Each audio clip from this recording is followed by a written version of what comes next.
What we are doing today online now is a measure of discipleship. We are packaging the light of God and then we are exposing you to it. So that as you behold in a glass the glory of God again and again, the Bible says you are changed to the same image from glory to glory by the Spirit of God. You just know that you are changing. You can't lie anymore. You can't shout anymore. You can't scream anymore. You can't insult anymore. You can now forgive people. That's what we are doing. So you preach to unbelievers, you disciple the believer. So one of the ways to shine your light is by discipling the nations. And every one of you have that work. It's not only for ministers of God, it's for everybody. So you can also shine the light by discipling somebody, by helping somebody to know God. Our links to read the Bible is out now everywhere. Some of you have not shared with anybody. And you know people who need it. You know that by sharing that link, ordinarily now you have shined a light to that person's life. If they joined and they're eventually able to read up their Bibles, their lives are changed. And you know people give all kinds of testimonies when they join. Breakthroughs of all kinds of things happen in their lives because they just spent time reading the Bible. Voracious consumption of the Bible, and then doors are opened unto them. Meanwhile, you did something so small. You invited them. You shared the link to them. You sent it to them. Shine the light. Invite them to church. Share teaching links with them. Share on your status. Talk about God on your status. Disciple the nations. Some of you have 50 people, 20 people, 30 people that check your status every day.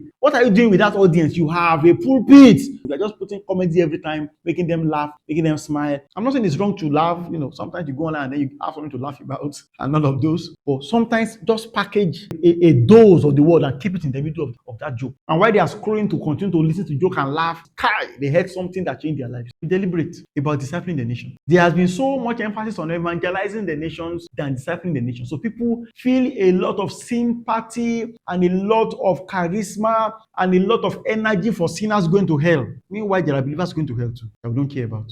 There are believers whose work we burn that we don't care about. There are believers, they have nothing else apart from their salvation that needs help too. There are some that are dying. They are on the place of dying. I understand it's difficult to give birth to a child, to carry, to produce a Christian, to produce a proper born-again Christian takes a lot of work. For women, it takes about 9 months before a baby can be born. 9 months of gestation, 9 months. I think elephants about 2 years or thereabout to give birth. So you can understand how beautiful it is when you give birth. People will come and rejoice with you. The Bible says there is joy in the presence of the angels when a child is born. So it's a beautiful thing. People come and rejoice with you. Congratulations, oh, congratulations, oh. And even though giving birth to a child is very difficult and takes 9 months, to raise him to be an adult takes longer than 9 years. And now there is nothing to rejoice about. Even first year birthday, people may not greet you. Second year birthday, they may not greet you. The way they greeted you when the child was born, they may not come. But then that doesn't mean it's not important. Because if you give birth to a child and you don't take care of the child will die.